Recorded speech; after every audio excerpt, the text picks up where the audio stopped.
Olá, sejam muito bem-vindos ao canal DeFi Moeda Mundial. Aqui é o advogado e programador Fernando Lopes, especializado em finanças descentralizadas. E nesse vídeo eu quero falar sobre o caso Milei, o caso da Libra, uma meme coin, podemos dizer assim. Mas do ponto de vista jurídico, nós temos visto muitos canais no YouTube falando sobre questões políticas, sobre questões econômicas e principalmente a imprensa. O que acaba repercutindo mais sobre o caso é questão política e até mesmo a questão ética, por se tratar de um presidente. Hoje eu quero falar sobre o aspecto jurídico. Como que o direito vê esse tipo de situação? Tenho certeza que o que a gente vai falar aqui você não vai ver em nenhum outro canal. São informações específicas do mercado de criptoativos, do direito aplicado de criptoativos, dito por alguém que está ali, né, militando em ações judiciais, que tem experiência na prática. Bem, antes de tudo, vou deixar um link para um vídeo anterior que eu fiz, dizendo que qualquer investidor do mercado cripto, investidor que possa realmente né, ter esse nome, ele não teria como perder dinheiro nesse caso da Libra, porque bastaria uma simples análise da blockchain para verificar que era um projeto com falhas gravíssimas. Falei, por exemplo, do fato de você não ter a liquidez trancada. Esse vídeo é bem interessante porque a gente fala da importância de você saber fazer análise fundamentalista no mercado de criptoativos. Nós diferenciamos, por exemplo, falamos que a meme coin não é criptomoeda, contrariamente ao que os órgãos de imprensa têm noticiado. Então essa meme coin do Milei não é uma criptomoeda. Falamos sobre a diferença entre tokens, como por exemplo o Link da Chainlink e um token RWA lastreado em ativos reais.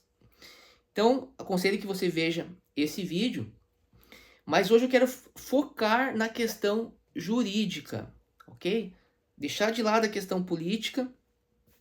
Por quê? Porque nosso objetivo aqui não é ficar criando polêmica, né, sobre questões aí que em princípio não nos interessam. O nosso objetivo aqui é trazer conhecimento para te ajudar, por exemplo, a não cair, né, nesse tipo de situação. E para que você saiba o que é necessário antes de você colocar o seu dinheiro nesse mercado, para que você tenha as ferramentas necessárias para evitar, né, perder, né, o seu patrimônio ou parte dele. Bem, primeira coisa que a gente precisa entender quando a gente fala sobre direito, tá?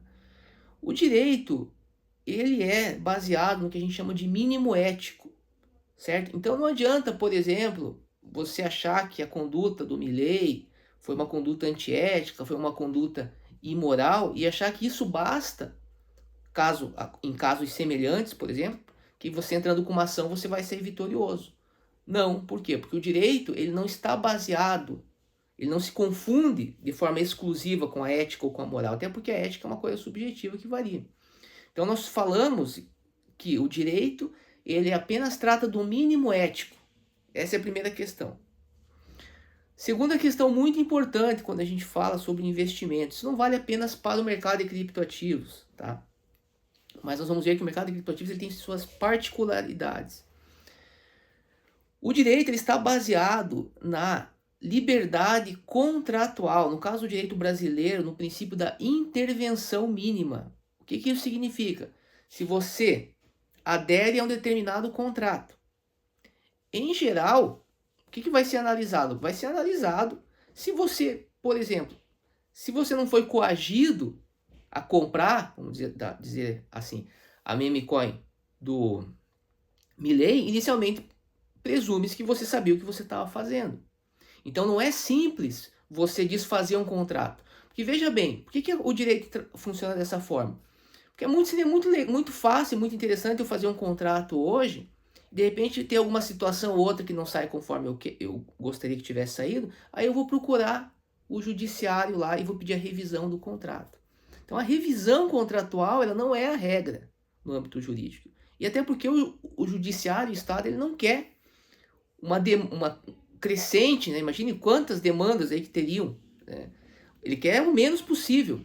Então, ou seja, você tem uma questão aí de gerenciamento da questão da liberdade. Então, por exemplo, eu quero poder operar, eu quero que o Bitcoin exista, eu quero que o Estado não proíba o Bitcoin. Eu não sei quem foi o criador do Bitcoin. Né? Um senhor até outro dia que falou no canal, onde que mora o Satoshi Nakamoto, né? Ele falou alguma coisa nesse sentido. Não, eu quero que o Estado respeite a minha autonomia para investir em algo que eu não sei quem criou, mas eu acredito que a tecnologia funciona, embora existam divergências, então eu quero ter essa autonomia. Aí, de repente, dá um problema lá na rede, vamos dizer assim, né? Eu sei que você que conhece o Bitcoin, você vai dizer que isso é muito difícil de acontecer, etc. Mas não é impossível, certo? E você perde dinheiro.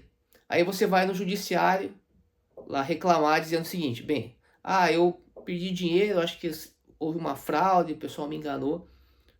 O judiciário vai falar para você assim, olha, você não quer liberdade? Você não quer investir num ativo que não tem lastro real nenhum, que é puramente digital? Se o Estado cria uma lei para tentar regulamentar, você não fica lá reclamando, dizendo que o Estado está querendo tirar a tua liberdade? Então você precisa ser responsável em relação às suas atitudes. Percebe?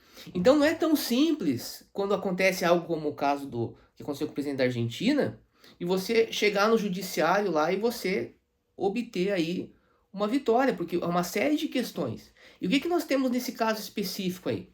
De peculiaridades. Primeiro, o fato de que as informações todas, elas estavam públicas. Então o Estado ele não presume que você vai atuar no mercado de criptoativos sem ter conhecimentos técnicos suficientes. Eu não posso achar que um cidadão que compra um ativo digital em uma rede, caráter totalmente privado, ok? Que funciona sobre pressupostos de não intervencionismo estatal, ou seja, uma rede, um sistema que é baseado no funcionamento totalmente independente do Estado, que entende que o Estado não deveria regular absolutamente nada, baseado em ideias até que nos remontam lá ao anarcocapitalismo, que o sujeito que está fazendo esse tipo de investimento, ele é um sujeito que não conhece as regras desse sistema. Que é um sujeito que, se der algum problema nesse sistema, vai procurar o Estado falando assim, Estado, na verdade eu me equivoquei. Eu acho que esse modelo de anarcocapitalismo, esse modelo de liberdade não funciona. Então eu preciso que você me tutele aqui e me proteja contra os homens maus. Se eu for juiz, eu daria risada da tua cara. Então, assim, as pessoas elas precisam entender que nós estamos em um contexto institucional que exige responsabilidade. Então, nesse caso específico, como eu já disse, principalmente no vídeo anterior, qualquer pessoa que fosse analisar a blockchain iria verificar, qualquer investidor do mercado cripto. O investidor no mercado cripto é um sujeito capaz de entender informações que estão em smart contracts. No mínimo, certo? Porque por que serve a blockchain? Por que serve smart contracts? É justamente para dar publicidade. Qual que é a diferença do mercado cripto para o mercado tradicional? No mercado cripto a gente fala assim, olha, no mercado cripto tudo é público. Nós temos a blockchain, tudo está baseado em smart contracts. O próprio smart contracts regula a operação. Então, se esse é o principal do mercado cripto, se eu estou falando isso, pressupõe que eu sou capaz de entender as informações que estão públicas, porque senão não faz diferença nenhuma se as informações estão públicas. Mas eu não sei fazer a leitura do smart contract, se eu falo que tudo está baseado na auditabilidade dos smart contracts, mas eu não sei fazer isso, eu preciso ser tutelado pelo Estado, então eu não preciso do mercado cripto. Então eu tenho que confiar na CVM, que, por exemplo, vai fazer lá a supervisão em relação ao mercado de valores imobiliários. Então eu preciso confiar na CVM, então eu não preciso de blockchain. Então, assim, agora, se eu de fato entendo, sou um investidor do mercado cripto, então eu sei ler smart contracts. Então eu sei ler as informações que estão na blockchain. E se eu sei ler isso, obviamente que eu verifiquei que existe um grupo, carteiras interconectadas, que tinha uma grande quantidade de tokens que poderiam a qualquer momento despejar esses tokens no mercado, e verifiquei também o fato de que a liquidez não estaria trancada. Ou seja, em qualquer momento a pessoa poderia retirar os tokens com valor de mercado que compunham o pool com a meme coin, certo? Então, isso é uma questão de extrema importância que você pode ter certeza que o judiciário vai levar em conta, ok? Isso, obviamente, não é uma carta branca para que você venha a criar esquemas fraudulentos. O problema é que o conceito que nós temos de fraude no sistema financeiro tradicional é muito diferente daquilo que a gente pode entender como fraude no âmbito do mercado de criptoativos. Certo? Vou dar um exemplo aqui para vocês, a questão a própria ideia de front running. O front running, ou casos que nós temos até o delito de insider trading no mercado de capitais, ele representa um crime contra o mercado de capitais. Okay? Por quê? Conforme as regras do mercado de capitais, essa atividade ela é uma atividade com relevância penal.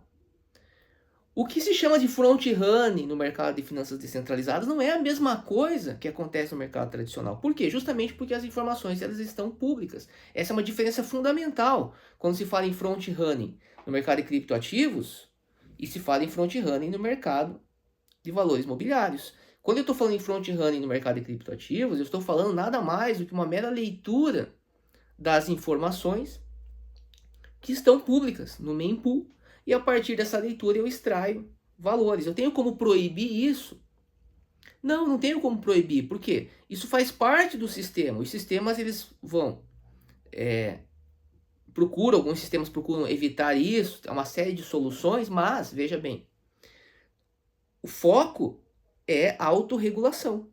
Então é muito difícil. Para eu reconhecer uma fraude no âmbito do mercado de criptoativos é algo muito complexo. Por quê? Porque é um mercado, como eu já disse, que pressupõe ser um mercado especializado, voltado para especialistas, pessoas que conhecem. O problema é que nós temos hoje na internet um monte de gente, certo? Falando para você que não sabe absolutamente nada de mercado de criptoativos, que você não sabe programação, não tem a mínima ideia de como é que funciona, para que você fique dando dinheiro e investindo nesse mercado.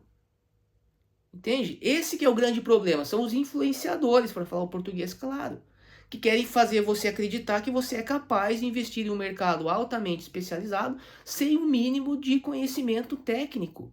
Isso é uma coisa que não existe. Se eu quiser investir na bolsa, eu já preciso ter conhecimentos mínimos, tá? Aí veja, quando a gente tem um mercado regulado, eu ainda tenho profissionais que aí, o que acontece? Esses profissionais eles precisam ter uma certificação para poder prestar, né, assessoria, por exemplo. Então, não é qualquer pessoa que pode prestar assessoria, fazer análise de investimentos no âmbito da bolsa de valores. Se você, inclusive, fizer isso sem certificação, você está cometendo crime contra o mercado de valores imobiliários e, em alguns casos, contra o sistema financeiro. Ok? Só que isso não acontece no âmbito do mercado de criptoativos. Porque o mercado de criptoativos ele pressupõe a autonomia, ele é fundamentado na autorresponsabilidade do investidor. A regra no mercado de criptoativos é não confie, verifique. Agora, se você não tem capacidade técnica para verificar, você não deveria investir nesse mercado. E se você investir sem essa capacidade, baseado na confiança, a chance de você perder dinheiro é grande e a chance de você não conseguir rever esse prejuízo na justiça é maior ainda. Entendeu? A gente está falando, quando a gente fala em mercado de criptoativos, a gente está falando de um mercado organizado que está baseado na autorregulação, que é formado por pessoas que não acreditam no intervencionismo estatal. Então, como que você vai operar num mercado como esse? Você vai ter prejuízo e aí você vai recorrer ao Estado. Não faz sentido, não tem lógica. Então, assim, as pessoas precisam decidir o que elas querem. Ah, eu quero viver sob a tutela do Estado. Então, vamos proibir o Bitcoin, vamos proibir as finanças descentralizadas. Não, eu quero ter liberdade porque eu acredito que o sistema do Bitcoin é melhor do que o sistema estatal. O sistema das finanças descentralizadas é melhor do que o sistema estatal. Não quero que o Estado mexa com isso. Então, você vai ter que assumir os riscos desse mercado que você tá atuando. Não dá para querer reunir os dois mundos, não dá. Você pode tentar, né, existe uma discussão para tentar alcançar um certo equilíbrio. O problema é que o mercado de criptoativos é 8 ou 80. Bitcoin ele se apresenta de forma clara como um substituto ao sistema financeiro tradicional. E você tem uma emissão monetária, vamos colocar dessa forma, programada. Você não tem um agente ali controlando a política monetária, por exemplo, como acontece no sistema econômico tradicional. Então, se você não confia no código, você não deve investir. Ok? Então, assim, eu acho que eu consegui passar para vocês um pouco da visão do direito. O direito não é uma questão de ética, não é questão de saber se o sujeito foi antiético ou não em fazer a divulgação desse projeto. A questão é você saber que o direito trabalha com o mínimo ético e saber a lógica de funcionamento dos mercados e também os princípios que regem a intervenção do Estado na economia, principalmente o princípio da intervenção mínima. A ideia é aquela história, liberdade exige responsabilidade. Eu não tenho como ter liberdade se eu não tiver responsabilidade. Em muitos casos, eu vou me dar mal. Faz parte do processo, né, de eu ser livre. Agora, se eu quero ser tutelado totalmente pelo Estado, então eu tenho que falar o seguinte, aí eu vou ter que pegar o outro discurso. Falar assim, não, esse negócio de criptomoeda sem intervenção estatal não funciona, por quê? Tudo tem que ser controlado pelo Estado, certo? Agora, em relação especificamente aqui, agora para a gente finalizar, né, sobre a questão aí do Milei. Tá? O que acontece? Você vai ter que separar duas coisas. Tá? Uma é aquilo que ele prometeu efetivamente relativo ao projeto. Essa promessa equivale a um contrato. E esse contrato, ele pode, em alguns casos, ser caracterizado, por exemplo, como um contrato de promessa de investimento coletivo, certo? Que seria um contrato de investimento coletivo, que seria um valor mobiliário. E aí eu poderia entender que quando ele falou que essa Libra, né, iria ser um projeto que iria fomentar a economia argentina, que isso pode ser entendido como uma oferta de um investimento coletivo, certo? Que seria, o resultado desse investimento seria aplicado na economia argentina, então eu passaria a ter o quê? Uma promessa, vamos dizer assim, de uma rentabilidade. Só que veja, não é tão simples você caracterizar um contrato de investimento coletivo. A lei traz critérios.